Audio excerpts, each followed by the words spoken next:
Let's all go to the lobby. Let's all go to the lobby. Let's all go to the lobby to get ourselves a treat.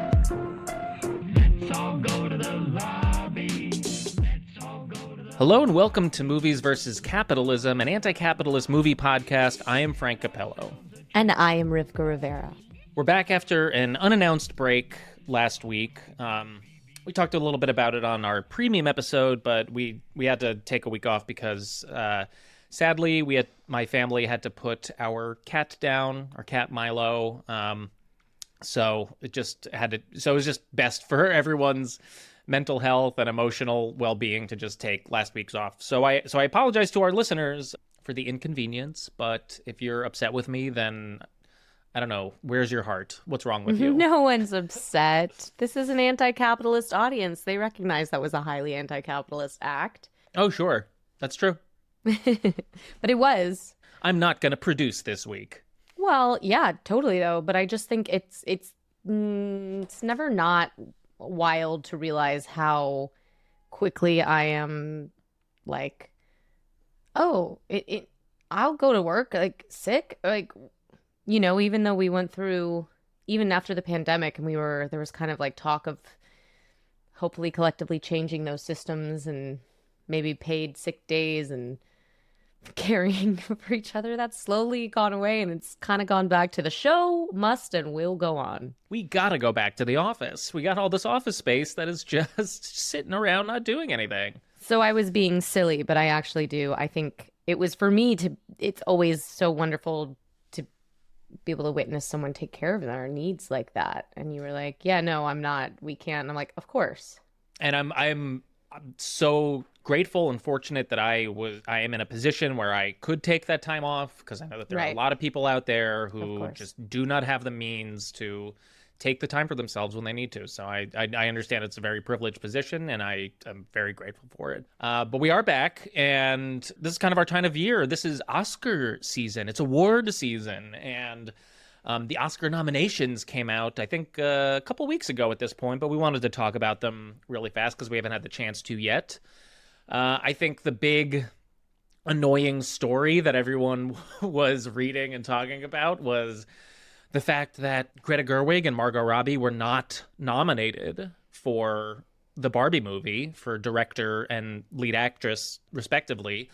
And I don't think we have much more to add to the discourse, which has been going on for a couple of weeks at this point. But, you know, it was a very white feminist moment for the internet, people chiming in to say how much of an injustice this was that Greta and Margot were robbed of their Oscar nominations.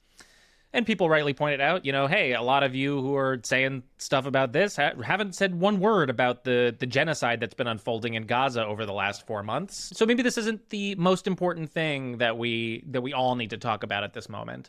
Also, Celine Song and Greta Lee from the film Past Lives were both not nominated for director and actress for, in my estimation, a much, much better film and a much, much better performance than Barbie, Past Lives. If you haven't seen it, highly recommend it. But there was no matching uproar for the two of them. So it was very emblematic of white feminism, white liberalism, just kind of caring about bullshit, surfacey identity politics rather than anything actually substantive. Yeah, I'm having a few thoughts. One, it's not that to me exactly it was what you're saying of like where it was more about who fucking cares when there's a genocide happening and those are the women's issues I give a fuck about. Followed up with, it's not that there's not a there per se. Like, yeah, it's all, I guess, in the world of capitalism, in the world of, if you really look at awards shows for kind of what they are, which is a marketing plan and scheme. And you say, okay, but in the capitalist scheme of things, Barbie brought in so much money. Isn't only fair that this person be nominated as at least lead capitalist, right? Like, I think that's kind of, and then I think that's what is like frustrating, because that was really like what people were articulating their anger about, because rightly so, other people were like, well, I'm confused about the feminist part when like it's a category of all women. So yeah, what are you, and I really think it was like what you're trying to say, because the argument I've heard is like, for a movie that made so much money and had such a huge push against it, why isn't there recognition? What you're trying to say is recognition for like the better capitalist, like the better at bringing in all the money. And because we know this shit's subjective anyways, and just like you said, Past Lives is a fucking brilliant movie, and neither women from that film were nominated in their all-female categories. Well, except for director. Director is not an all-female category. Yeah. Right. But the point still stands. And with director, I understand being pissed in the sense of like capital. Like, because then I'm like, okay, if we're looking subjectively, then is there some misogyny at play here? Potentially, but I'm just that's not the place I want to put my energy. It's an old story, and it has so much more to do with capital and things that have nothing to do with actual like feminism. I think a lot of women, at least this is my perspective, after seeing Barbie, this summer, were like, wow, this is feminism, the movie. This is the commercial feminism movie. This says everything that we've been wanting to say about every problem that women face. And one, it's not, because it comes from a very like elite white feminist perspective, not a ton of intersectionality there. So I think like when people claimed this movie as like, yes, this is like our banner for everything that feminists believe in. And then to see, Ryan Gosling get the only nomination out of the movie, it's like people being like, oh, well, you guys didn't get the message of the movie then. So, once again, us feminists have to take it on the chin. But like we're saying, it's a very narrow view of feminism and of creativity and of film and who deserves to get recognized for what. Yeah, and there's an imperfect thought coming up, but what I'm feeling is like hearing this, I'm like, yeah, because you said women who think this, and I think when we use the term white feminism, and when we use any of these sort of like terms that have come to mean like a way of thinking, a perspective, I don't think that necessarily means that everyone behind that perspective is actually a white female. Female identifying person. I think a lot of the people pushing that narrative are actually white men or the people who benefit, again, whose capital and whose profit benefits the most from pushing forward that narrative. Because I think what's so useful about particularly white feminism is it's such a specific identity base. It makes it really easy to like put a very specific hatred on like a white woman. And I don't think it's interesting because I have just started reading Capital. Our premium listeners know about this, but I just started reading Capital. But one thing that and I'll be probably sharing things along the way as I unpack this incredibly difficult book.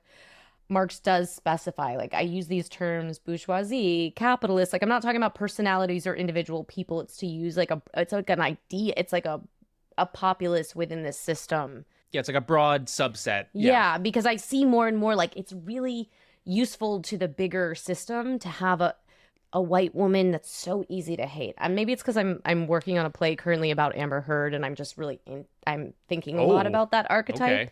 But like, and the Blanche Dubois, just like there's some that, but yes, I just wanted to say that like, I would guess that a lot of people pissed off too weren't just white women, but like a lot of white men or people of many different identities who uphold that ideology.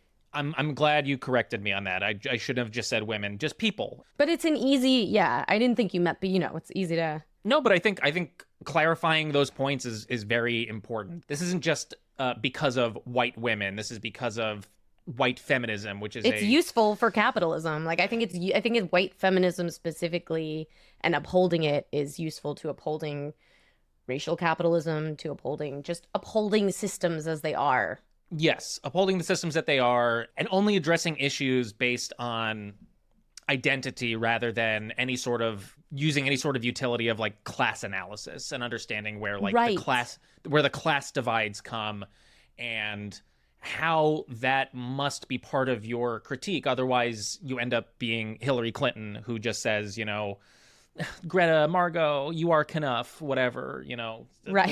like Hillary Clinton being the epitome of this kind of really just hollow identity politics. And this is part of like a larger discussion of like identity politics can be useful to a certain point, but again, if you're not integrating a full class analysis or class prescription for your policies or your perspectives, then really just gets reduced to like, well, if just like men were nicer or white people were less racist, everything would be fixed. And it's just so much more complicated than that. Let me ask you this one question. Is there, because, a few years ago we saw like the whole Oscars so white thing. I think that's actually trended several years. Can there ever be like a nominee list with a makeup that is enough to satisfy everyone? Like, what are we hoping to no. What are we hoping to achieve with the Academy Awards? Or at least in your point of view, like, what should we be trying to achieve with the Academy Awards? I can't say I'm like here wholeheartedly and not still grieving this, but I think it's becoming clearer and clearer that the reality, which actually was like spoken to most clearly at Oscars So White, it's a great... metaphor is not the right word. Microcosm might be the right word. You'll know what I mean in a second.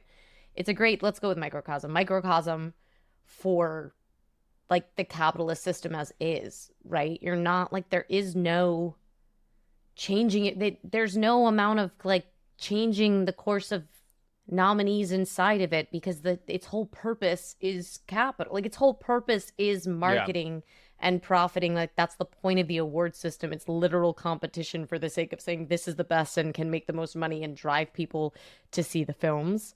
Within that, like, it's intentional. Within that, like, I'm gonna even go as far as to say, like, I'm sure someone was like, yeah, what's gonna be better for us? Like, we need to create some PR. Like, we need something to make this, like... yeah, create some drama.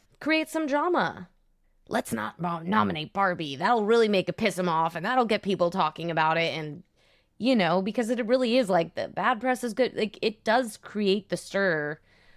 I wish I'm every year I feel like more and more distanced and more like okay with the reality that like that has nothing to do with my art making.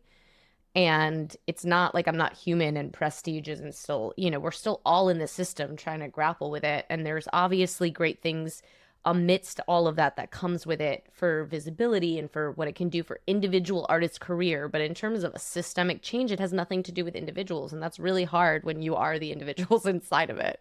It's really hard to let go of the idea that like, but it could be me and I could change it for everyone. Like I still buy that bullshit. I'm human, created in this system. Ultimately, the people sitting in the auditorium at the Oscars, all those people who work at the studios and the networks and the PR firms and the agencies, all of the people who make a fat living off of the work of artists, like those people are still sitting there. And at least for me, until those people aren't sitting there and it's a room full of people who actually own and create the art together, then I'll watch it, but I'm not signing off on this as like a ceremony. I'm so annoying. I literally have I'm like halfway through chapter 1. And look at me. Y'all, you just remove the profit mode. Like it's the capital, because it's like you could play a fun game and be like, okay, all that aside, like you're the capitalist bound to make the most money. What would you do at the Oscars? What would your nominee list be? Like that is what runs the, so it's like we could talk, but that's not what's running the game. No, this is not about quality or satisfaction, or when those things align, I'm sure it's nice. And I'm sure if someone gets in and they're, what do they call them? Like a benevolent capitalist, that's nice. And you can, but like, you're still just towing the line, finding a way to satisfy profit and the people. And you're ultimately going to have to satisfy profit. Harvey Weinstein, along with being a fucking sexual predator and criminal, was known as one of the best Oscar campaigners of all time. And a number of times got his movies to win when people were like, that movie was not the best movie of the year. But like you're saying, it's just the people who own the means, who own the capital, who pull the strings, that actually move how these things work. And it's intentional. Like, that's the other piece. It's like, it's not like, oops. Yeah. Oops. All right, well, we will continue talking about the Oscars and other awards and all the fun movie stuff that's coming up over the next few months. But we should get to our conversation today with our third-time returning guest, Harvey Kaye. But before we do, we just want to let you all know that this podcast is produced by the two of us. We perform all of the necessary labor to make this show happen. And as we're trying to practice our anti-capitalist values, we will not be selling ads on this show. We rely completely on community support to keep the show going, so if you're able to support us, please consider subscribing to our Patreon. For just $5 a month, you get access to our entire back catalog of premium episodes, and you'll be directly supporting this show. You can also leave us a one-time contribution in our tip jar, and you can find all of those links in the episode description in your podcast player or by going to mvcpod.com. You can also help us out for free by leaving a rating and review for this show on your podcast player. It only takes a few seconds, and it is very helpful in boosting the algorithm and getting this show in front of more people, so we really appreciate it. We're going to take a break, but we will be right back with Harvey Kaye talking about Cradle Will Rock. Today we are once again joined by, I think, our favorite guest on this podcast, Harvey Kaye. Harvey is Professor Emeritus of Democracy and Justice at the University of Wisconsin-Green Bay and a member of the AFT, the American Federation of Teachers. He's an award-winning author and editor of 18 books, including The British Marxist Historians, Thomas Paine and the Promise of America, Take Hold of Our History, Make America Radical Again, and many others. Harvey has worked with figures ranging from Norman Lear to progressive politicians Nina Turner and currently Marianne Williamson's 2024 presidential campaign. Harvey Kaye, welcome back to the podcast. Well, obviously, I'm honored that you think that I'm your favorite guest because you are my favorite people these days, I can tell you. Ooh, these days. Well, no, in the sense that in the course of my life, I've had a lot of favorite people. Yes, yes. Okay. So we can be replaced, is what you're saying. We can easily be replaced. Okay. We got to keep it sharp. All right. Edit that out. Let me start over. No, that's staying. That's staying. No, seriously. I adore you guys. And anyhow, but it's great. It's fabulous to be doing this. And I'm really glad that we talked about what to do next and that this was the film that came up. So the film you chose is The Cradle Will Rock, which I was so excited to rewatch as a theater person, and you could say theater nerd. Perfect intersection of our interests as former theater kids and a labor historian. Exactly. So it really is the perfect, and I think we should jump in because I have a feeling this is going to be a meaty convo. Harvey, you've shared with us, you've certainly been doing your research. So I'm excited to hear all the things you're going to bring to the table. This film was written and directed by Tim Robbins, following his film, which did really, really well. Did he do Dead Man Walking? Who did that? Dead Man Walking, yeah. Right. Following Dead Man Walking, which was a big hit. So this was the film on the heels of that. The cast, I couldn't even get everyone in. It's a true ensemble picture, so I wrote down as many of the names as I could, but there's so many people in this movie. It's pretty amazing. Hank Azaria, Emily Watson, John Turturro, Vanessa Redgrave, Susan Sarandon, Ruben Blades, Bill Murray, Cherry Jones, Joan and John Cusack, Paul Giamatti, Jack Black, and so many more. It's really exciting if that's just going to draw you alone, how many people are in this film. Stacked cast. The budget for this movie was, get ready for this, and this film came out in 1999, $36 million. I had to double check that that was correct. I checked multiple sources. It, in fact, was $36 million. It looks incredible for $36 million. But I guess that was that's like not a ton of money for. He obviously, a lot of people must have done him favors. That cast alone, there must have been a lot of favors there. Yeah, big time. But it's not a lot of money. But given how much it brought in, I think it probably wasn't a win for the capitalists of this film making endeavor because it only brought in 2.9 million worldwide. Whoa. That's rough. 36 million only brought in 2.9. Yeah, big flop. Ooh. And I believe this is the last movie that Tim Robbins directed. I think he did Bob Roberts a couple years later. Yeah, he did. Was it later? Was it after this? Yeah. Okay. Oh, no, Bob Roberts was 92. No, I think it was before. I'm pretty sure this was the last one. Okay. Wait a minute, you don't realize that just like Newsies, this has now become a cult film in high schools, and they're going to be... I'm kidding. I'm joking. Sorry. Oh. I was like, really? I missed that. But just like Newsies, it was distributed by Disney, which is really interesting, which we'll get into the ironies of that. Cradle Will Rock tells the, quote, mostly true story of the production of the musical The Cradle Will Rock, written by Mark Lichtenstein in 1937. Set during the Great Depression, the film focuses on the challenges faced by artists involved in the Federal Theater Project, a New Deal program to fund the arts. The film intertwines various stories related to the Federal Theater Project, a New Deal program to fund the arts, and other live artistic performances during the Great Depression. The central plot, there's a lot that this film covers, so we'll get into it more with you, Harvey, but the central plot revolves around the obstacles faced in staging the Cradle Will Rock, a pro-union, anti-capitalist musical, and the collective efforts of the artists to ensure its performance despite significant opposition from the government. The story culminates in a defiant act of artistic expression, symbolizing resistance against censorship and political control over the arts. And of course, there's like about A, B, C, D, E, F, G plot lines in this epic. Yeah, massive story. Some quick historical context for when this film was released. It was released on December 10th, 1999, opening at the same time as the Tom Hanks film The Green Mile. We are on the precipice of the Y2K bug, and if you don't remember this, basically the world was bracing itself for the entire global telecommunication systems to collapse when the clock struck midnight at 2000. On January 7th of this year, the impeachment trial of Bill Clinton begins in the U.S. Senate, and on February 12th, he is acquitted of perjury and obstruction of justice. On television, Who Wants to Be a Millionaire, ER, and Friends are the top shows on TV. Also, Law & Order Special Victims Unit and The West Wing premiered this year. At the grocery store, Lunchables, pizza bagels, and Slim Fast are popular foods. Eggs are 98 cents a dozen. You could buy a DVD like Titanic for $17.99 a piece, and a movie ticket cost $5.06. Also, this year, 1999, Jeff Bezos is chosen as Time Magazine's Person of the Year. Wow, wow, wow. And we didn't know how much he was really going to deserve it all of these years later. So, Harvey, I mean, we've already kind of laid out the plot. It might be a little obvious, but why did you want to talk about Cradle Will Rock today? Okay, well, the most obvious one is because of movies versus capitalism's very title.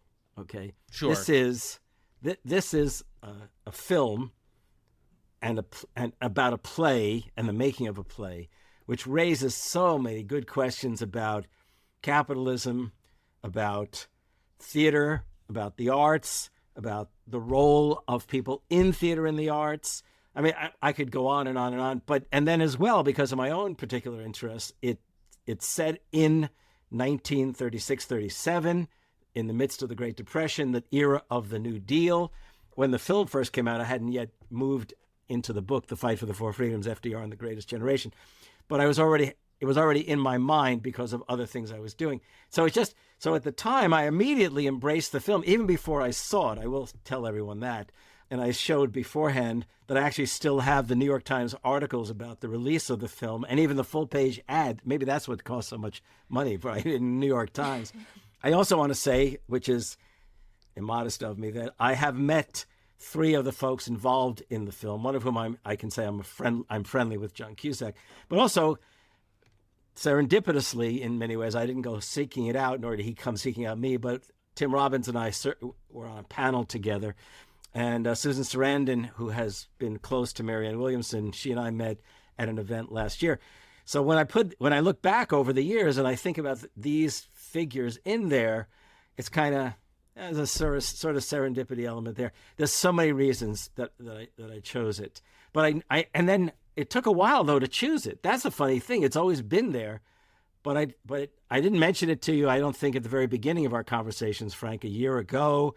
I mean, it just sort of came up along the way. Yeah, we started chatting about it at some point. Oh, no, I think we just started chatting about it because Rivka and I had actually watched this for the first time in college. Our one actual sort of academic class that we had to take in theater school was like a theater history class.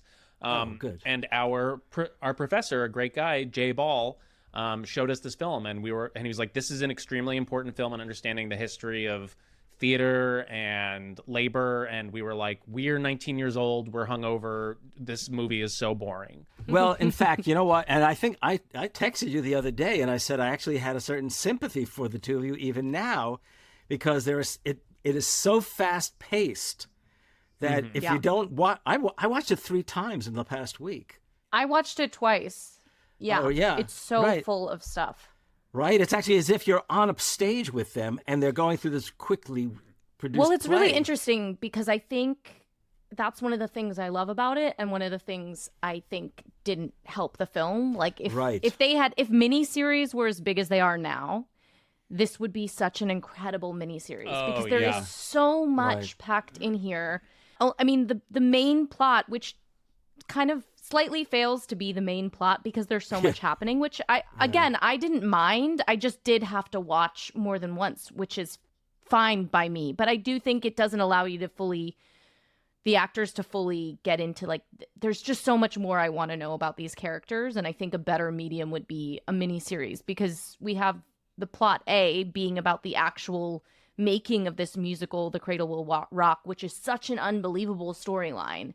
And I had to make sure it was true. I mean, to me, that was the heartbeat of it. And it doesn't get as much, it almost, because there's so many other, I think Robbins is trying to contextualize it in the greater context of the Great Depression and make sure that we understand how much is going on at the same time. We don't get as much of the musical as I wanted, you know? Right. For everyone listening, the way that The Cradle Will Rock is the musical being written by Mark Blitzstein. It was written in 1937, and it was one of the last projects it closed. It was one of the last projects developed by the Federal Theater Project, which we'll talk about in more context, right, about what that is. The film culminates with a real story in which it is shut down by the government on what's supposed to be opening night. And as a result, the producer and the director, Orson Welles, find another theater. Like they're just rapidly scavenging to find another theater. They find a piano. And then in the midst of this, Equity says the actors are not allowed to perform. So even though they found this theater, Equity ends up shutting it down. And so the actual audience who'd been circling, like waiting for opening night, and the actors walk 20 blocks uptown to a new theater where the playwright sits at a piano and begins to play without actors, just doing it almost as a one-man show. And throughout the evening, actors start playing their parts, breaking from, I guess in some ways you could say, crossing the picket line, which I think is interesting. We should get into what really happened there. And the movie doesn't go deeply into it, but you're aware that they're making a decision to stand with this piece of art that was trying to be censored by the government. And so it's a great act of solidarity, even though they are crossing the picket line. And to me, that was like the most moving moment. That's an interesting question, though. And there are so many things I'd like to talk to you about. And if you ever there's something else too. But on those terms, I kept wondering, especially in the light of the actors' strike this past year, I kept thinking, the unions told them they couldn't perform in this, and because they were using there's a particular feature of the arrangement so it was basically to keep them from actually crossing the picket line by performing on the stage, which they didn't do. We should explain to everyone, when they perform, which we'll get to, they don't do it on the stage. And so I didn't find the moral quandary quite as challenging. Interesting. Because by not going onto the stage, they weren't crossing the picket line. I don't know. I wish I could tell you more about the exact. No, I'm telling you, that's what they didn't go on the stage. Oh, interesting. That's the key thing. There's actually an archive somewhere, but I can't tell you. I'm going to go look in it for how the things happened. But it is the case that they made that decision. And for what it's worth, I think I told you to. Every time, all 3 times I rewatched it, I was getting teary-eyed in that last explosive performance. You know. No, I think there's nuance there, right? But maybe because there was so much packed in, there wasn't really the ability to fully explore it. But I felt like, because I felt like there was something there about potentially the corruption of the higher. I mean, they just didn't make a good call, but ultimately, like, the solidarity of the artist to stand by this piece of work. But I could tell you that that's the kind of question which is, requires a little bit of research, which none of us will have the time to do after this moment. But there's similar questions that arise that really do, and we won't have time to get fully into it, and I want to get back to the film, but the question of government theater, national theater, okay? And the reason I say that is, at the very same time that this production was being put together, and then performed in its own fashion. Another musical play, starts in New York City at the very same time that Blitzstein was also involved in. And it was called Pins and Needles. And it was the unions, the International Ladies Garment Workers Union, and maybe one of the other garment unions. They created it from their own membership and staged it, and it became so big a hit that it actually moved, I think, to Broadway for 2 years. Oh, wow. But they couldn't be shut. I mean, and that was a labor play, but the government wasn't paying, so that the reactionary Southern Democrats actually are the ones who were shutting them down. Couldn't do anything about it because the unions were doing it. So it raises the whole question about the imperative of civil society, okay, and it raises the question of to what extent government can seed events, but maybe it's safest if it isn't the sponsor of the event. It's just thought. Which is something we could talk about, maybe even on a bonus episode sometime, one of those kind of things. To me, it's a real political question for people on the left. Well, that's the central theme of this movie, right? Is, who has what say over how art, and in this case specifically theater, is produced. And I feel like that question is raised and answered by different people, where it's like, well, the theater makers should be the storytellers. Those are the people who should actually be have the most controllership over the means of producing theater. In this specific case, it is the government footing the bill for the Federal Theater Project. Although I read that this was a profitable New Deal program. Like not only was the government, subsidizing and funding this arts program, but the Federal Theater Project specifically actually turned profitable during its run at some point. So it was that wouldn't surprise me. And keep in mind that 35 million? What's the number? There was a number indicated by Hallie Flanagan, who was the director when she was appearing before the House Un-American Activities Committee. There was a number she cited, or if she didn't cite it, I just read it somewhere. I mean, millions and millions of people benefited and enjoyed the Federal Theater Project. This story is told in New York, but there were Federal Theater Projects in every significant city in the United States, and in smaller locales, there were touring theater companies of the Federal Theater Project. I mean, it was massive. Actually, again, if we weren't under a time limit, I have this incredible list of numbers that would blow people's minds. So the Federal Theater Project, and just to leave the government side for a moment, she makes an interesting pitch at the end where they say, well, it's coming to an end. She says, well, we've launched a ship. Okay. And it is the case. Musical theater changed in America after Cradle Will Rock, because Blitzstein himself is a major actor in all this. He's close to Copland. He's close to Bernstein. And by the way, Leonard Bernstein produced and played the piano in Cradle Will Rock while he was a student up at Harvard, I believe, something like that. Oh, wow. Yeah. I mean, it really, the reverberations from this play were really significant, really, really significant.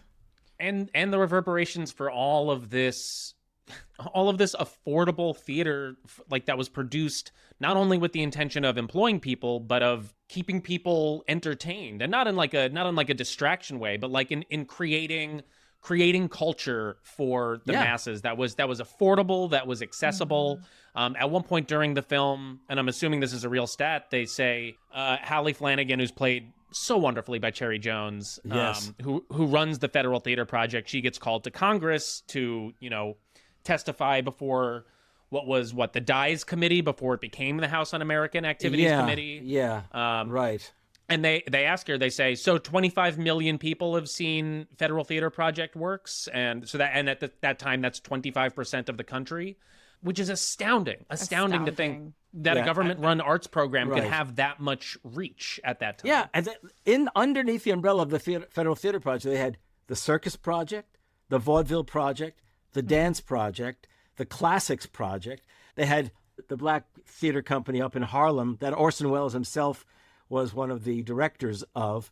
They had a Yiddish theater, an Italian theater in the New York area. I mean, it was an incredible kind of institution, which is why those racist, white supremacists, Southern Democratic reactionaries in service to capitalism were so eager to shut it down because it showed the potential of a truly democratic, small d, democratic theater across America. And the questions it raised. And I left out a key thing. I don't know if you've heard of the Living Newspaper. This was a Hallie Flanagan idea where they created these small I think they were 3-person teams that would produce plays regularly based on current affairs and historical events. And this was really challenging stuff. It was undeniably political.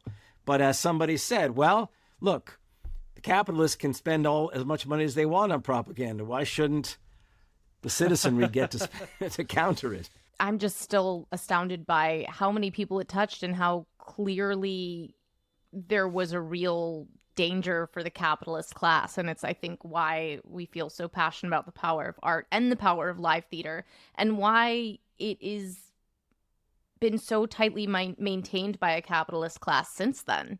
Because, I mean, if you're in New York now, theater prices, even in a place like the Public Theater, they do their free theater in Central Park, but you can't get a cheap ticket. It's not really for the public. It can't maintain that anymore. Prices for theater, like, you're lucky if you're getting $60 a ticket, but it's really incredible, and it creates this quandary, which I think also is written into this. Again, I think if there wasn't so much, some of these themes would sing a little bit more, but there's Mark Blitzstein gets really like held up on this concept of, well, he's starting the musical he wants to write about a prostitute who in the Great Depression has to sell her body to eat. Right. And then it becomes, with the help of Bertolt Brecht and the ghost of his wife who's passed, who, by the way, Bertolt Brecht was still alive during the same time as, so I don't know how it would have been the ghost. They actually had a conversation. There was a conversation. That's historically the case. So fascinating. Well, I loved the way, even if it was just a conceit, and there were a few conceits, there were a few liberations that Robbins took to make. Oh yeah, can I just point out that he took a lot of stuff in the 30s, like the Rockefeller mural, the mural that Diego Rivera was commissioned by Nelson Rockefeller to produce in the NBC building, which was definitely a true story, but it took place a couple of years before the actual film. I think that was in 34. And by the way, he creates, a lot of these are historical figures. William Randolph Hearst was really a figure. Nelson Rockefeller, who played by John Cusack, really a figure. Gray Mathers, however, the steel company owner, is a composite of steel company owners. The Dies Committee hearing that's shown in the film, I think, actually happened after, in 38. So, look, I'm a historian, and this is not meant to be a history. It's meant to be a historically informed play, and I just think it was marvelous. Yeah, I thought that was great, and similarly, I thought it worked to have the ghost of Brecht, because the play ends up becoming super Brechtian by accident, because all of the actors, because they're not allowed to perform, Orson Welles sort of directs it with this set that's coming down, and it's really like too much, and it's got all these hyper realist things happening on stage, and because of the way that it happens, he ends up having to just bare bones it down, and the actors are coming out of the audience singing, because that's how it really happened in real life. They had to make that decision in the moment if they were going to sing along or not, and that in effect ended up becoming very Brechtian. I don't know how to pronounce the W in his name, but Kurt Weill.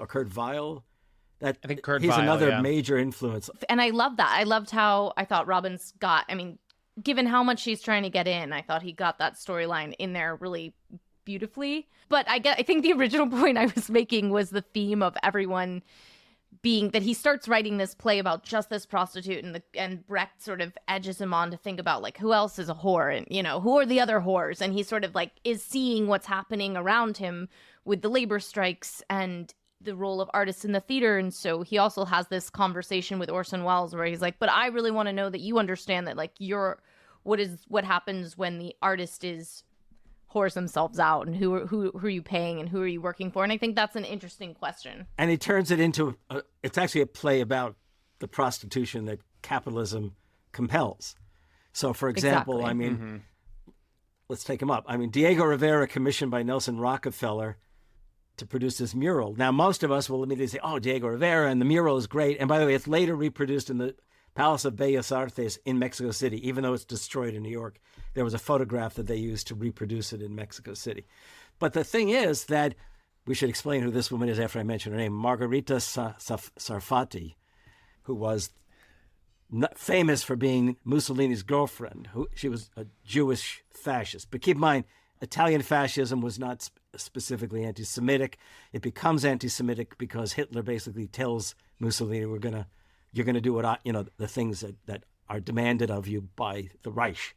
Anyhow, so she comes out of the NBC building, and there's Diego Rivera, sort of, like angry as hell, complaining about the fact, how dare Rockefeller come after my art, blah, blah, blah.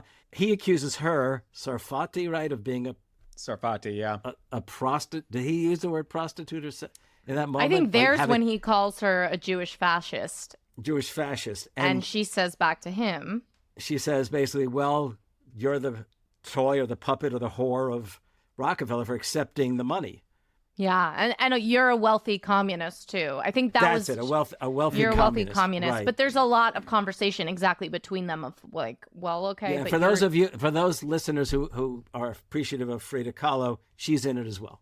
Very minimally. Minimally, right. More so played for jokes, like, oh, there's Frida Kahlo sitting over there in the corner. Well, actually, I was thinking mostly in terms of when they come in to destroy the mural. And Diego's up there and he shouts to Frida, tell the students art league, okay? And she's the one who rallies them and brings them to protest at Rockefeller Center. It was one of the Diego Rivera mural was one of my favorite storylines because I think it crystallized so clearly this idea of like, it costs money to create art at either the expense of, a patron or, someone commissioning the art, or at the expense of the artist who has to put in either their own time and money to create something.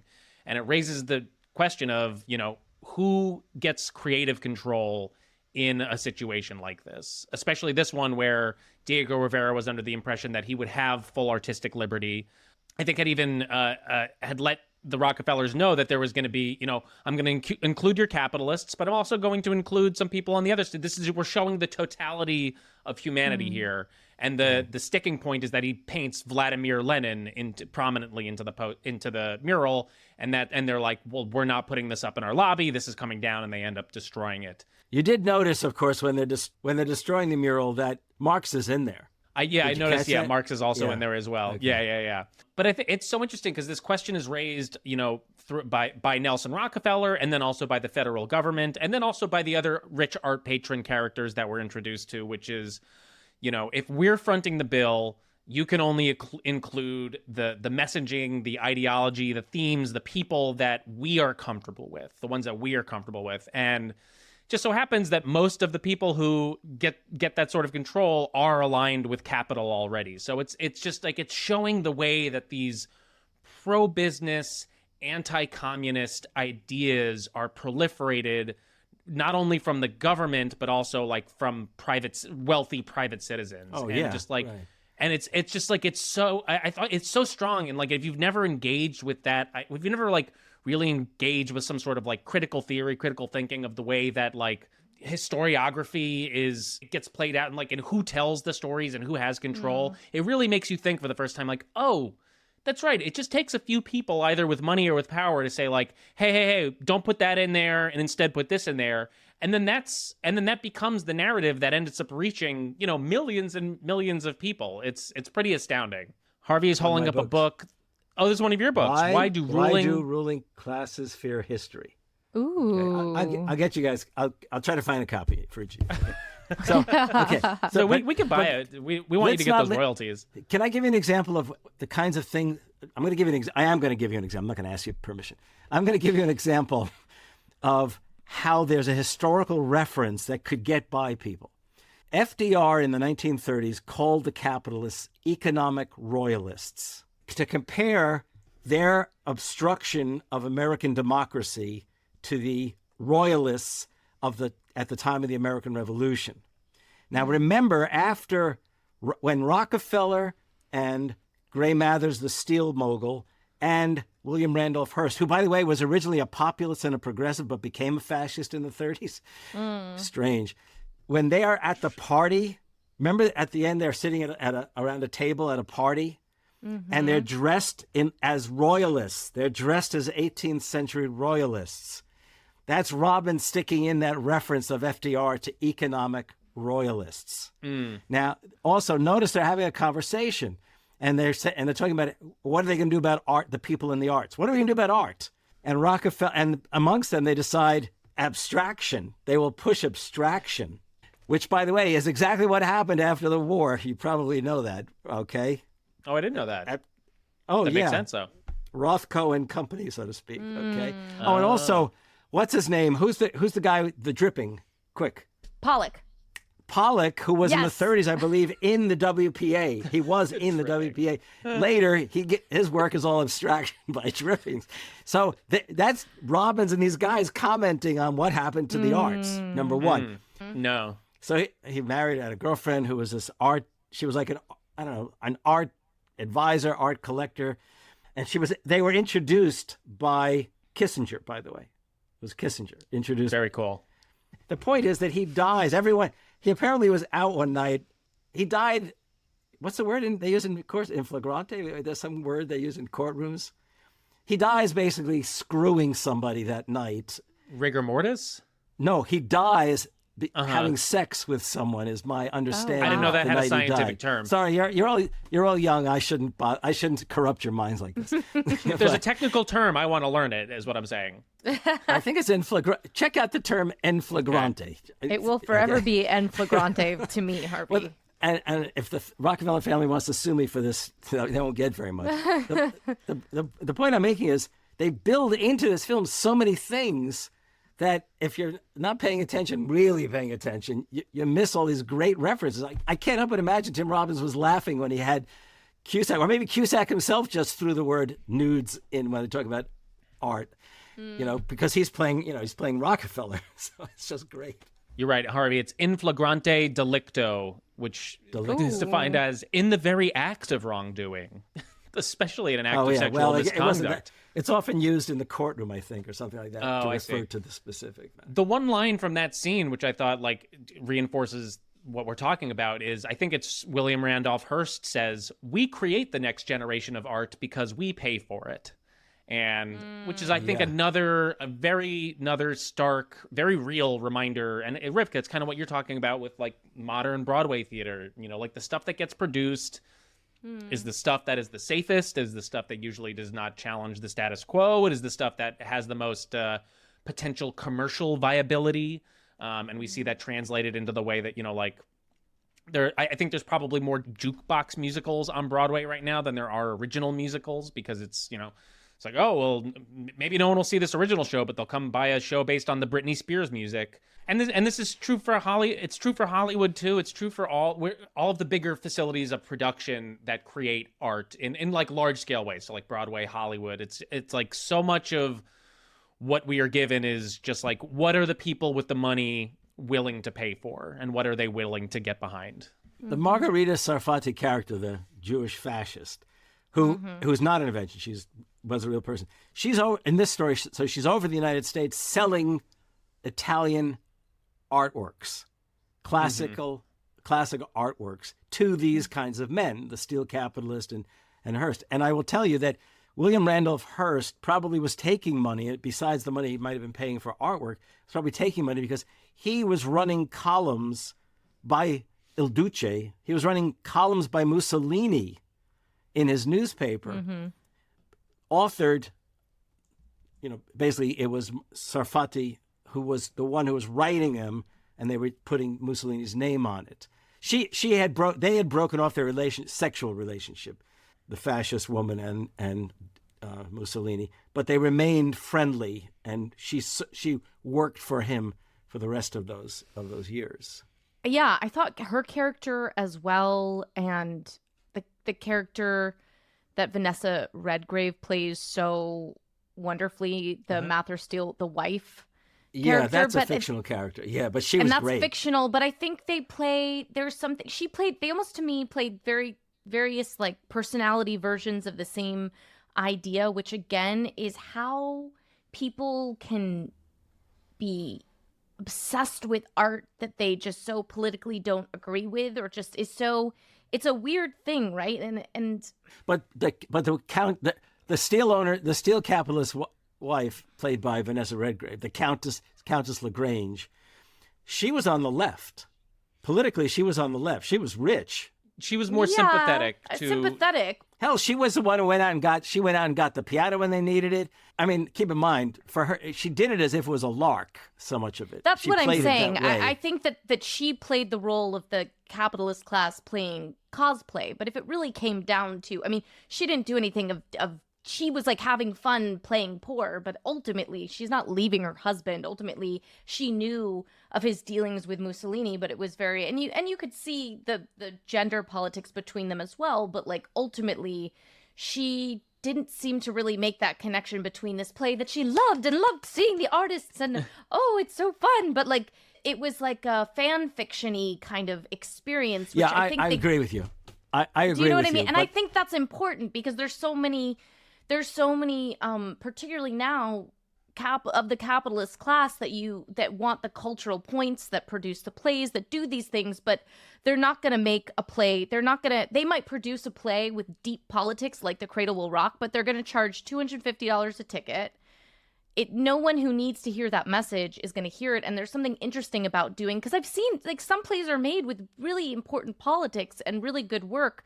But I think what I got from this film is like, if the people who need to see them if the classes that really need to see them to be empowered by those stories won't see them and can't see them because of the price tag, and they're not being, then it doesn't matter. But there is sort of like a fan fiction thing happening where she, like a character like her, might produce a play like this now, might produce The Cradle Will Rock on Broadway with all these stars, but only people of a certain class can see them, and it's not going to have power. Yes. You know what I mean? Like Yes. That's what I saw. It loses the power without the right audience. Right. Your question poses the question that I think ultimately has to be answered.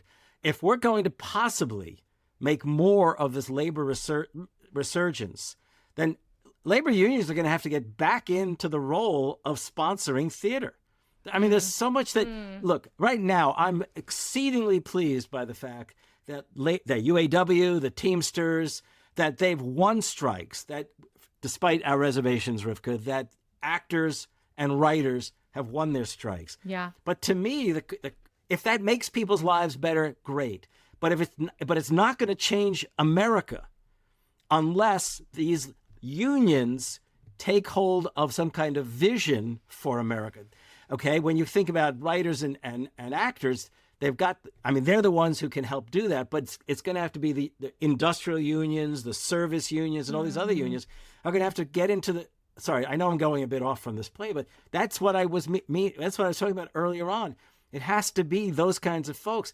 And I just wish they'd pay attention to the fucking history that is there to tell them that needs to happen. No, I'm serious. And off camera and agree with you. Audio sometime, I will tell you exactly the struggle that I'm trying my damnedest to pursue on this. Harvey, I completely agree with you. It requires for a real movement, it requires counter programming. You know, it requires some sort of agitprop, some sort of political re-education, lyrics, art. Yes.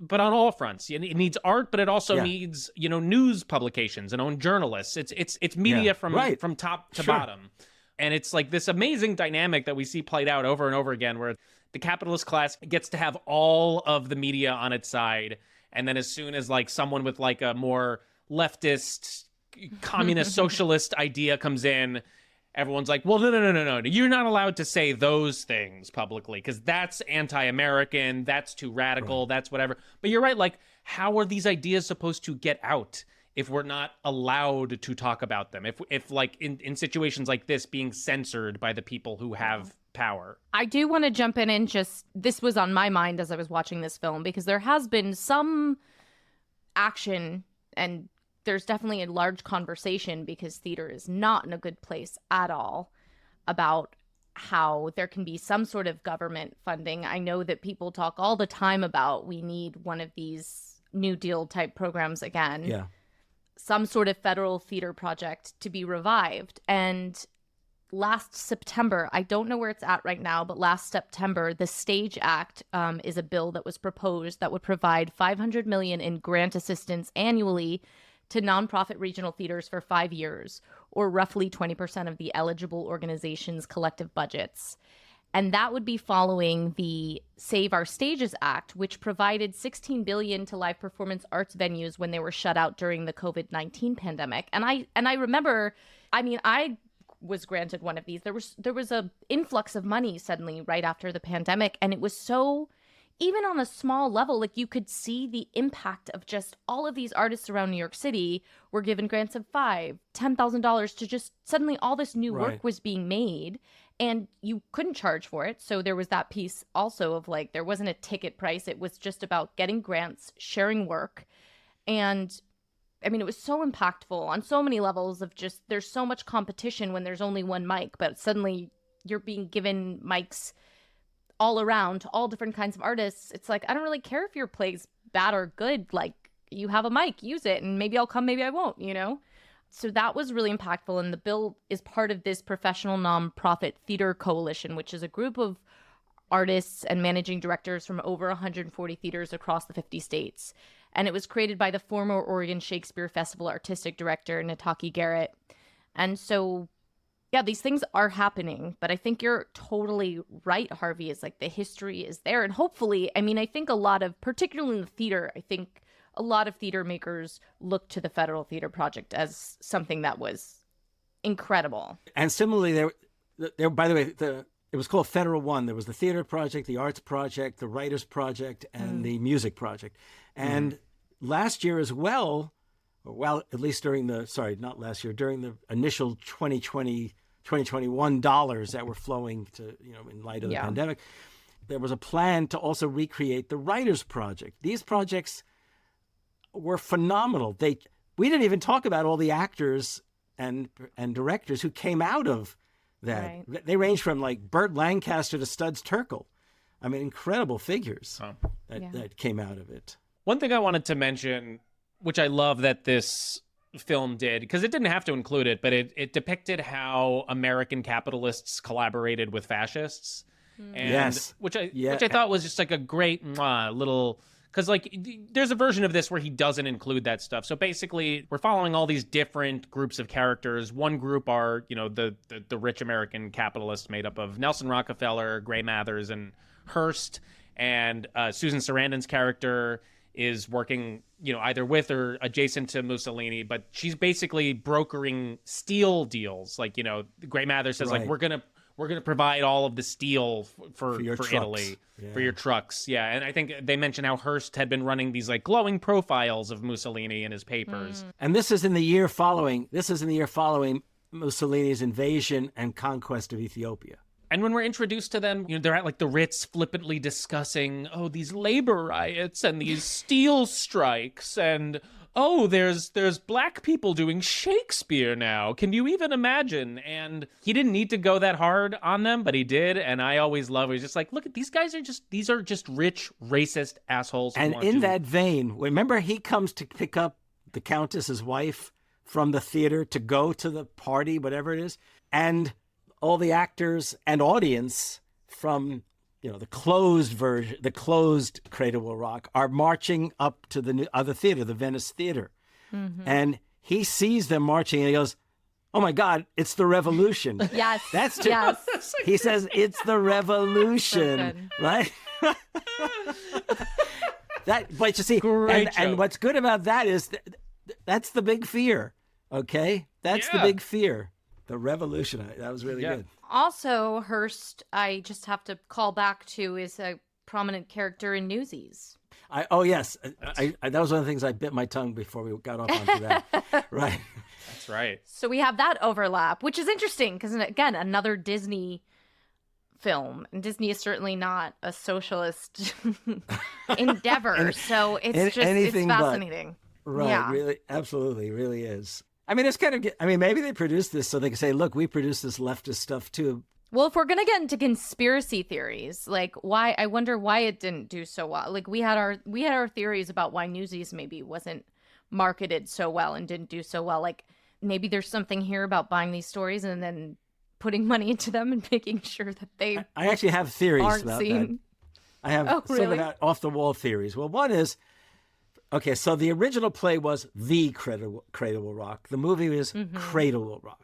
Okay, there were films along the way titled something like Rocking the Cradle, something like that, with Rebecca De Mornay. This is before your times, perhaps. So, maybe people say, well, I think I saw that film before, Cradle Will Rock. I don't know. The second possibility is, so let's suppose you don't really know much. You don't know much history, and a friend of yours went to see, and you always, hey, what did you think of the film? And they say, God, I have no idea what was going on. There were so many references that I just didn't get, and it's possible word of mouth deterred people from going. That's very possible, yeah. Maybe. And the third one is, I wonder what kind of distribution it got outside of New York. I don't know. New York, LA, Chicago. I don't know how they wrote. I don't know how they handled Disney it. distributed it. So I mean, I have to imagine it had a wide release, and I have to just imagine the marketing team got a hold of the cut and was like, I don't know how to sell this. It's a period piece about theater, but it's also about communism and social. It's also about like government overreach. It's so sprawling that it's like a tough sell in a single. I'm so grateful to Tim Robbins for doing it. Because this was his shot, This was like, again, following Dead Man Walking. They're like, whatever you want, baby. Yeah. His writing in this book, this is that book that he produced for the film. To him, this was like truly a labor of love for him. It was that kind of thing. And his introduction and afterwards in this about staging and so on, you really get that feeling. And now to go towards that closing moment, they had no idea how they could pull off that closing scene where it's now moved to the Venice Theater. But he said that, they talked to the audience and said, look, this is the closing, blah, blah, blah. And they're extras. Okay, these are they're not people off the street necessarily, but they are, unless they were people off the street who made a few bucks as extras. You could tell me what the union rules are on that. But that closing has got so much energy. And he actually talks about that experience in a way that he said he doubts he could ever reproduce the exhilaration he felt during that scene when it was performed. I mean, Tim Robbins, a true lover of theater, is part of his own I feel like the Actors Gang theater ensemble. Yeah, which John Cusack was a part of too, by the way. I've performed at that theater in Los Angeles. Oh yeah, me too. Oh, I didn't know it was actually. It's still there as a theater. I didn't know that. It's still there as a theater. Yeah, I think his company might still be active too. I don't know how active he is within it, but yeah. Well, he was the artistic director for a long time, and you can feel. I mean, to me, that was what was so moving about this piece. I just was like, I love being an actor. There's a moment where that character who's talking to Olive. He's like the head union guy and the actor, and what's his name? John Adair. By the way, he's done sales movies, I believe, or things like that. There was a TV series that I think he was in that John Sayles produced. He's a damn good actor. By the way. He was a great actor, and he says to her, I mean, he kind of turns out to be a dick in his character, but in that moment where she's sort of one of the troupe, and he's just like, you're never going to be lonely now. You're part of this family. And I think that's really true. Like a true ensemble acting troupe. There's so much family. There's so much soul. There's so much joy. And this movie is a great movie about theater. He really nails what the energy backstage feels like. And I know we're talking about Robbins right now. I was really blown away by his direction because he's doing so much. He has so many actors moving in a single frame or in a single take. Everyone's doing their own blocking. They're crossing. It's like someone walks into frame to deliver a line of dialogue, and the camera has to turn. There's so much movement and choreography and tight cues, and it's like throughout the whole movie, he's doing this a lot. And it's like, that is no small feat to execute that type of elaborate camera work with that many people. Yeah. And it really, it's no dead man walking. It's no dead man walking. The relationship between Houseman, that's the producer, and yes, Wells, the director, is apparently as comical as it may have comes across. Was actually real, I think. they had that kind of relationship between them, this love-hate kind of relationship. And then quickly broke up. And John Houseman's pretty famous for then going on to create Juilliard, the acting school of Juilliard. Right, that's right. And for anyone who's not familiar with all that, he's also the star law professor in The Paper Chase, which he won an Oscar for. And Orson Welles, I just think is interesting, wrote apparently his own version of a screenplay for The Cradle. Yeah, oh, you did? Did you read it? I bought it. I haven't read it because apparently it's there and it's never going to be produced, but he did, in fact. And I also ordered, and it was supposed to arrive last week, and it has yet to arrive, a copy of Hallie Flanagan's her autobiography of her time directing the Federal Theater Project. Wow, that cool. I would love to read. Well, when it comes, I won't return it for coming late. I'll have a look at it, and I actually may well give it to you. Oh, that would be amazing. I mean, I would love that, because I think that's a biopic I don't believe we've gotten a real solid bio. I mean, I could have watched Cherry Jones do this forever. I love that character. I loved her. She has a face that you cannot say no to. Cherry Jones? How those right-wing shites could actually say no to her in the House Un-American Activities Committee. She's got a face it's just like literally the sun lights up out of her face. And it's a brilliant casting choice for those that like Cherry Jones is, I think at this point, royalty. Yeah, theater royalty. So we cast her in this big role as basically like the steward of the Federal Theater Project. I thought it's just it's like right. Brilliant meta casting, but at the same time also Cherry Jones is unbelievable in this role. Yeah. She just imbues Hallie Flanagan with just like so much moxie, you know? That's one of the best uses I've heard of meta ever. Meta and Moxie. Meta and Moxie in one discourse, in fact. Who would have thought? I do want to talk about Orson Welles briefly. It's just such an interesting character historically. The performance and the choices in this movie are off the walls. Interesting. Very interesting. At this point in history, I believe Wells is supposed to be 21 years old. Angus McFadden, who plays him in the movie, is not that young. Not quite. If you're looking at the spectrum of selling out to capitalists on one side and like being like a pure, unadulterated artist on the other side, he's kind of right in the middle, where he's like, I'm not going to compromise my vision. I'm going to do whatever I want, but also like I know who feeds me. There's like that great scene at dinner where he's like, well, you know, we're going to take the money. We have to take the money. You know, we're whores. Of course we're whores. You know, we're going to do whatever we want, but you're not going to do everything that we want. By the way, we didn't really talk about Bill Murray's character or Joan Cusack's character. The Bill Murray character, for everyone who has yet to see this, he plays a ventriloquist. He's a vaudeville veteran. And in the Federal Theater Project, they had the vaudeville activities, and his job was to teach two young men. They had an act that involved what seemed to be ventriloquism, and it pissed him off that he wasn't appreciated for being an artist. They felt it was like beneath him to be just a teacher, which was unfortunate, by the way. But it's interesting that Joan Cusack, they have to be dealt with together. Joan Cusack is like, she's in the FTP as what would you call her?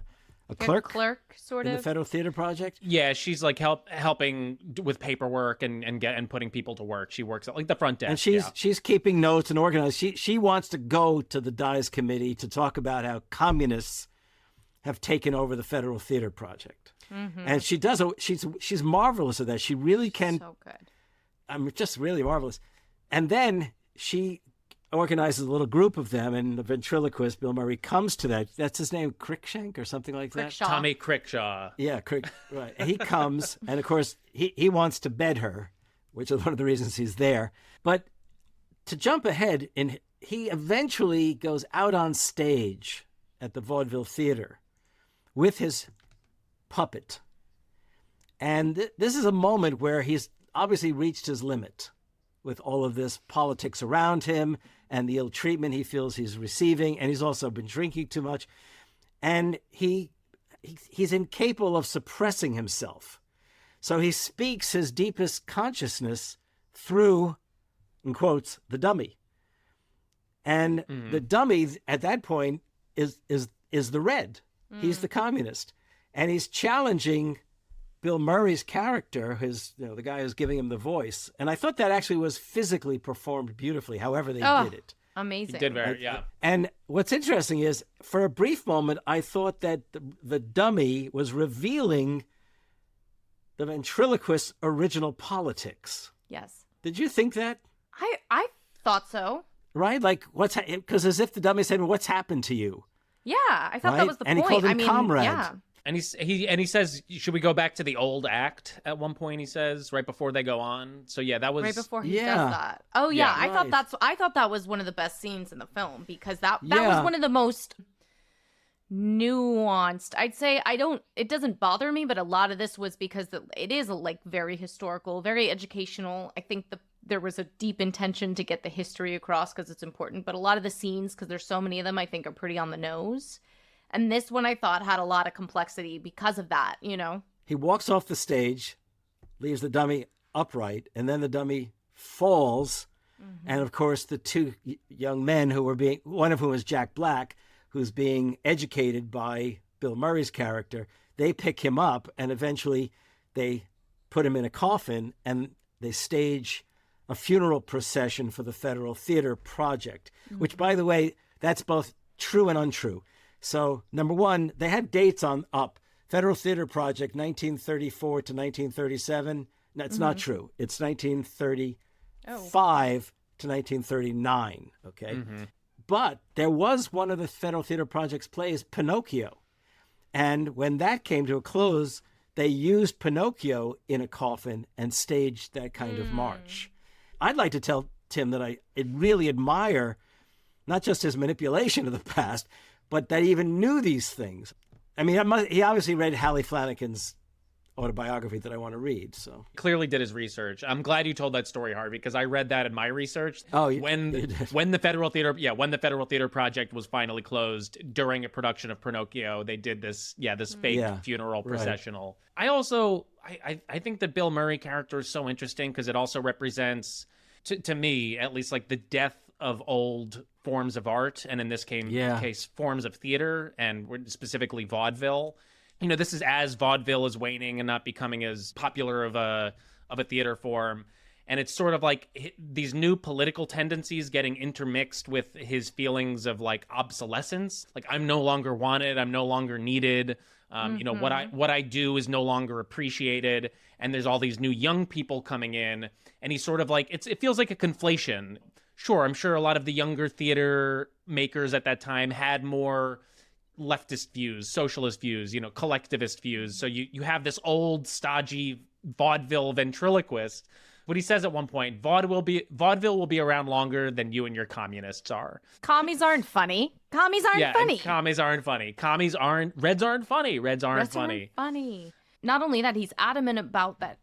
Hallie Flanagan says to him, like, "Oh, we thought this would we thought you would want the legacy to continue. We're putting you in a position to teach vaudeville and let it extend." And I think it just the arrogance of and his ego and the lack of desire, it made me think a lot about, like, I don't know, I'm thinking about like the Dave Chappelles and the comedians of that generation who were had something at one point and they're just getting in their own fucking way, and we're just watching them just like, literally, I feel like Dave Chappelle is in that final scene with there's something so grotesque and like eerie about watching him continue to do this, like the things that were like funny in the 90s, like, why can't you all keep laughing now? Or like keeps punching down instead of trying to actually work harder to, like, if your jokes are not funny, they're not funny. And jokes are sometimes contextual on, like, write better jokes. Instead of having to keep punching down. And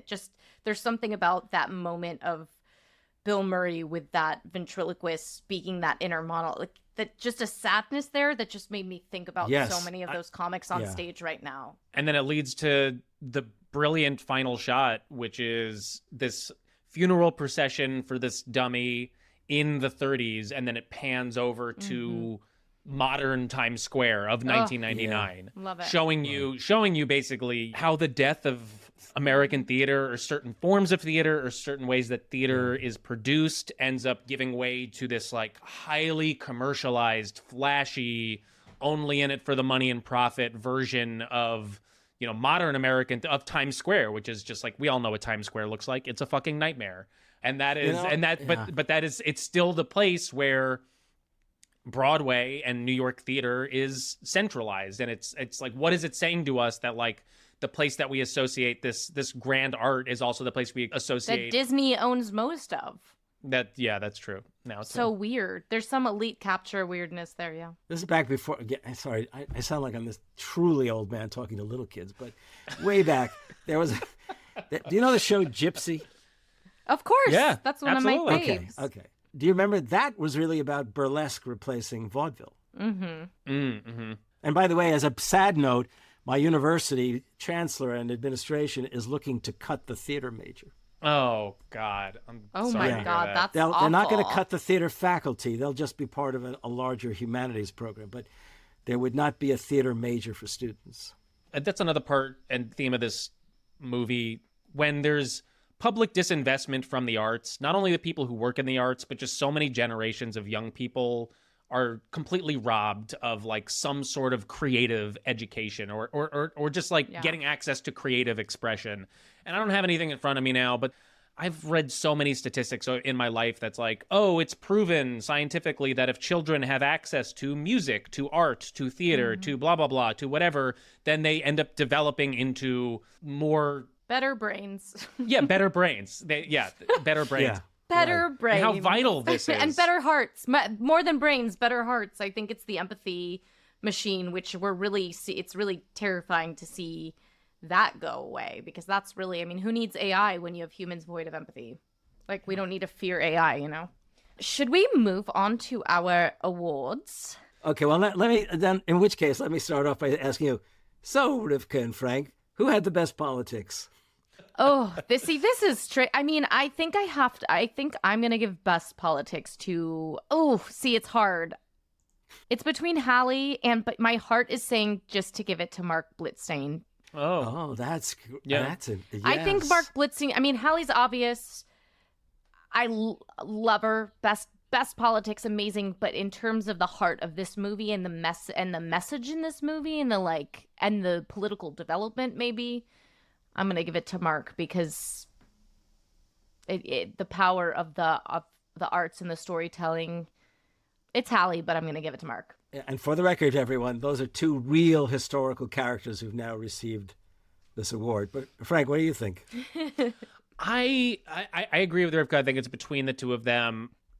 I guess it's like what you value more, because like Mark created this story, this, very pro-labor, radical, anti-capitalist story that then gets to live on. But on the other hand, you have Hallie, who was able to go in front of the Dyes Commission and kind of make all these congressmen look like buttheads, through her testimony. And, I don't know how much they dramatized that for the film. I don't know. I don't have like the transcript from the Dyes Commissions, but she's able to articulate a populist politics almost like completely objectively, where she's not coming down one way or the other, but it's clear that she has more left-leaning politics. So for the ability to go in front of a bunch of Congress people and make them look stupid, I would maybe go with Hallie. It's too bad we couldn't talk about just how stupid they are. But by the way, I do love your choices, and I'm going to be completely honest with you. I didn't write either one of those down as a possible best politics. Okay. Who was yours? What do you got? But please note that I made it a point of expressing my true affection for Hallie Flanagan and Cherry Jones on the one hand.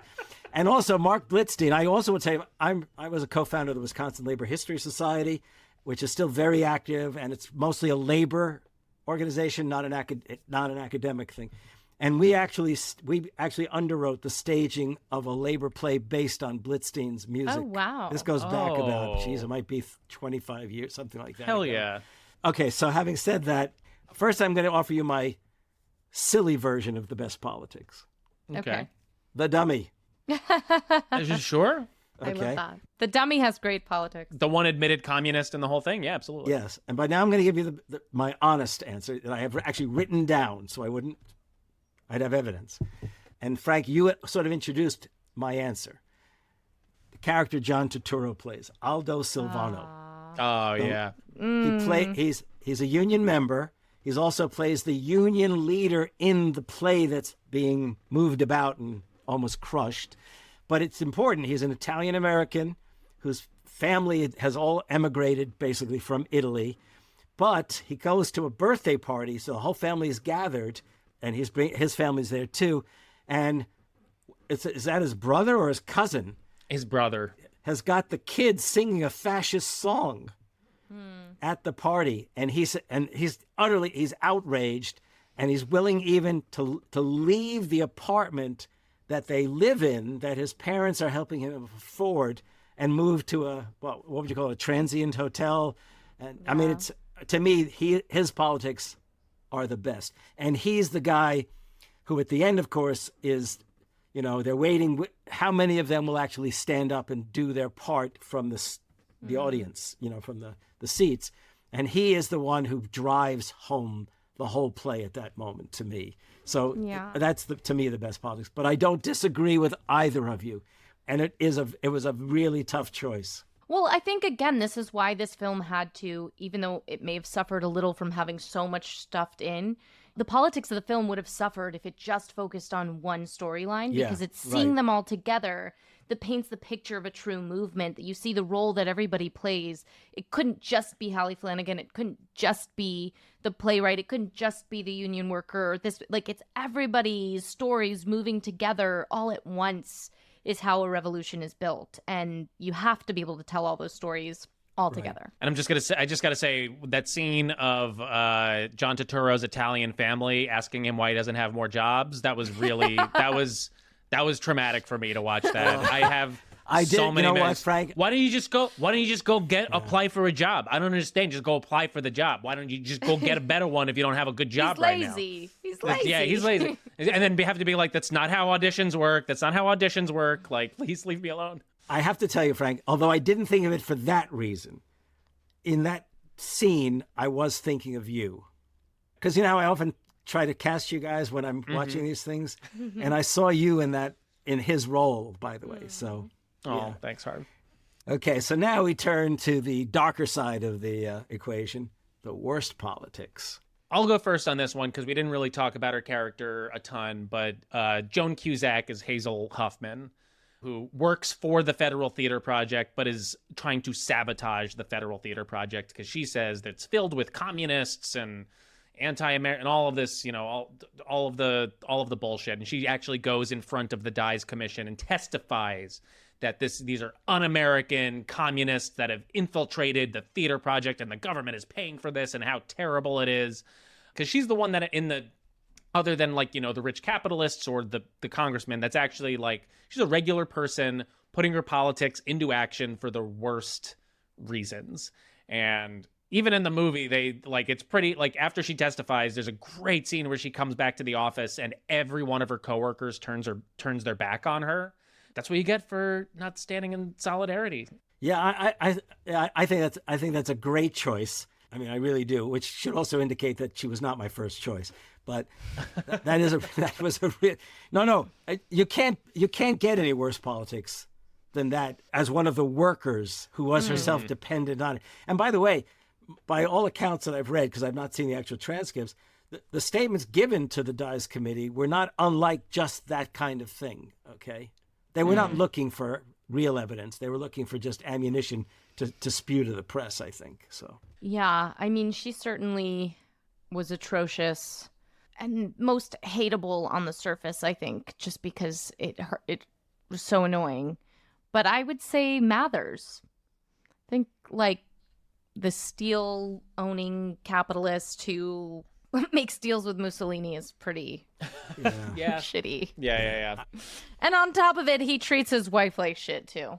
I made a list, and that was top of my list. Gray Mathers, the capitalist, the steel company. But I just also want to throw in William Randolph Hearst was a utter shite.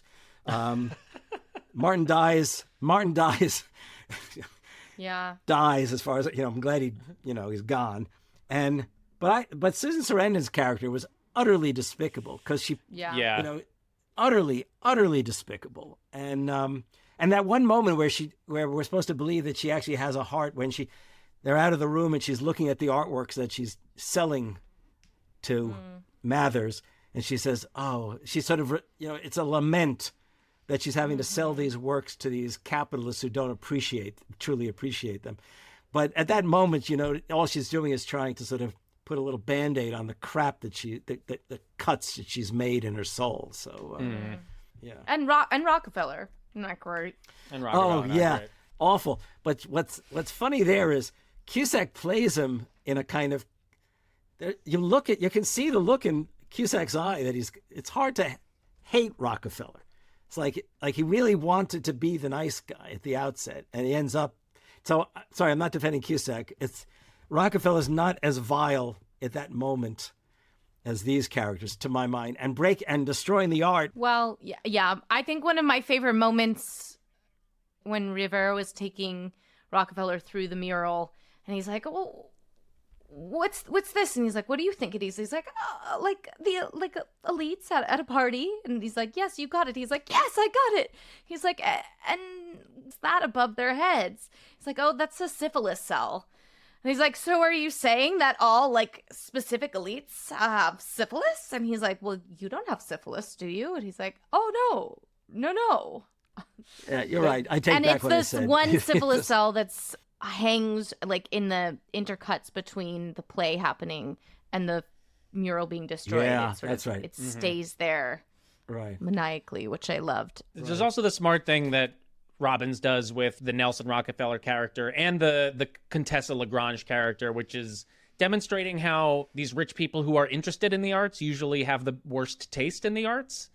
And it's like these are the people who actually control where the money goes and who it gets invested in. Right. It's like a running joke that Vanessa Redgrave is the patron of Paul Giamatti, who I don't even think has like maybe 2 lines in English in this movie, who plays like an Italian opera singer and composer who is atrocious. We see like one scene of him performing and he's terrible, but like Vanessa Redgrave is pouring a lot of money into this guy. He's her dummy. Yeah, exactly. Okay. But it's an interesting thought that these people get to make the choices of who gets the money, whose art is invested in. And it's like, oh, we're just trusting your taste? You have no fucking idea what you're talking about. This is a really good movie we saw. It's a very good movie. All right, and our final award, do you want to call it out, Harvey? I don't have the exact words that you guys use, which is so artful. I just would say, who deserves a further story, or who deserves a follow-up film, or whose life would you really like to see on screen? That was pretty good. Yeah. Best supporting character / spinoff. There's so many. Oh, there's so many. But to me, this was the hardest. Because any number of the characters are actually real people. Well, I think the fact that I don't know of any other Hallie Flanagan biopics, like that seems like a must. Oh, you'd like to? I agree. By the way, if that's the choice, if we're going to go with a biopic, I'm with you. She was the head of the theater department at Vassar. She met Hopkins, who's played by Balaban. Bob Balaban, is that his name? Mm-hmm. Yeah, he's the guy sitting next to her in the hearing. And Hopkins is like Roosevelt's one of his most important people all the way through his administration.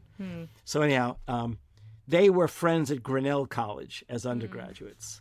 So when he gets this opportunity to do the arts projects, because the argument was artists need to eat too. That was the point that was the argument that led FDR to say absolutely and sign off on the whole package of stuff. So I agree with you. The biopic, she deserves a biopic, or at least an HBO show, say, something like that. I can tell you that thinking in comedic terms, I would like to see Contessa Lagrange. Yeah. I thought her character was just so great, sort of irresistible. And and by the way, so when I was very much younger, when she played Isadora Duncan in the film, did you ever see that? Mm-mm.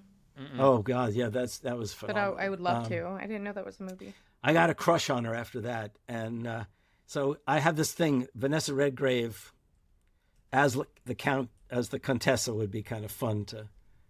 Because I would like to know more. Maybe she actually had left politics. Maybe who knows what. Yeah, but would love to see a movie where she like actually leaves her husband and joins. Yeah, totally. Joins the theater troupe or something. Who did you think deserved, Frank, a spinoff? I was just really taken by the dynamic between John Houseman and Orson Welles, and in reading a little bit more about their relationship, as it seems like John Houseman was like Orson Welles' producer for the early part of his career and was responsible for like getting him a lot. Like I think John Houseman like helped facilitate Orson Welles getting hired by the Federal Theater Project.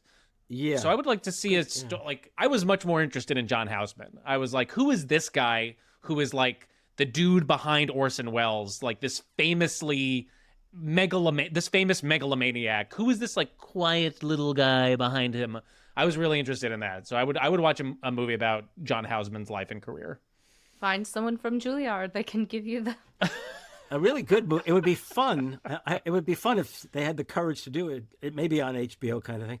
If they would do a thing on the Macbeth that Wells and Houseman they were together on that. Oh, right? yes. That would have, or at least Wells is significant. Also, one last thing on a serious vein, a spinoff. I'd like to see Turturro's labor figure and what kind of fictional story they could come up with that. Did he get drafted into World War II? Did he come back? And I'd be curious because labor's always the thing I've got in my head. So yeah, I would opt also if they were to do this again as a mini series. I would want to see it. It is slightly Disney-fied, this version. I would want to see the version where this is a mini-series drawn out. And I would actually want to see that, like, I don't want to just hear about the rats, I want to see them. Because they talk a lot about it, but I didn't see the circumstances of the Great Depression as much as I would like to see it to understand some of the literal circumstances. It felt a little Broadway, which again I didn't mind. Sure. But like I think there's a version with more time and not where you could really get grittier. You know how he tried to do that. If you think about that opening scene, the opening scene is fantastic. And there's it's up on the screen. It's the backside of the theater screen, and they're showing the newsreels, fascism and war in Ethiopia, and then FDR's New Deal. And there she is sleeping backstage. Yeah, that was the closest for sure. And then she gets up and look what she goes to get out. And she ends up in the gutter in the alley. And then she goes out and she's leaning over the water hydrant, the fire hydrant to wash her face. That was at least it was close, but even she was a little Oliver for me. You know what I mean? She was a little still like musical theater dirty. I'm talking like I wonder what this story would look like if you looked at them and you're like, they smell. Well, that overlaps with our film, The Grapes of Wrath, by the way. Yes. That's true. All right. Well, Harvey, this was, again, such a pleasure. As always, thank you for your time and for all of the knowledge that you get to impart onto us.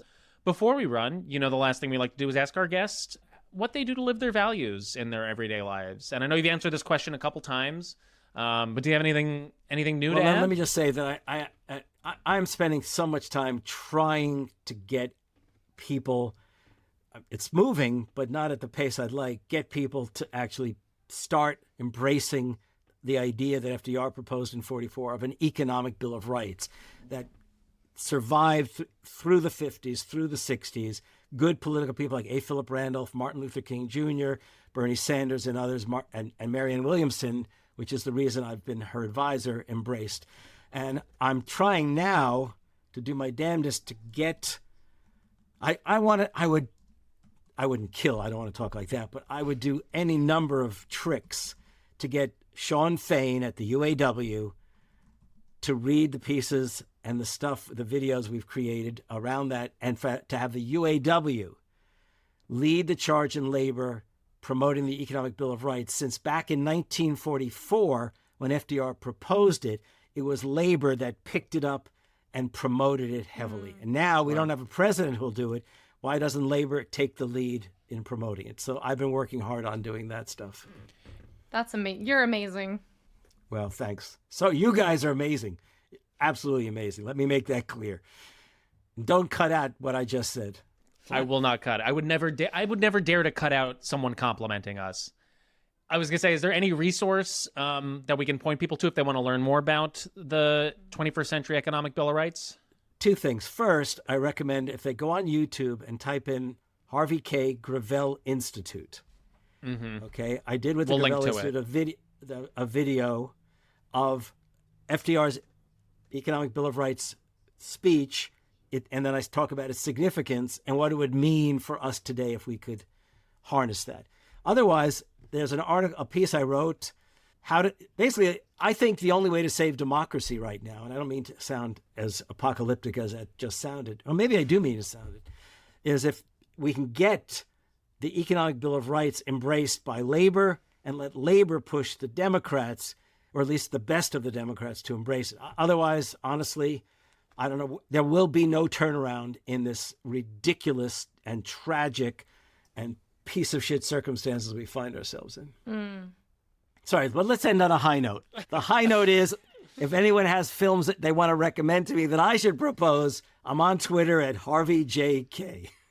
And we will make sure to link to both that video and your written piece in the episode description. Harvey, it's always a pleasure seeing you. Thank you so much again. We love you. We love you the most. Thank you all so much for listening. Make sure to follow us on Instagram and TikTok. And if you want to support the show and get access to our premium episodes, you can go to mvcpod.com to find all of that information. Next week is Valentine's Day, so we'll be watching the romantic comedy about the wedding industrial complex, 27 Dresses. Thanks, everyone. Bye.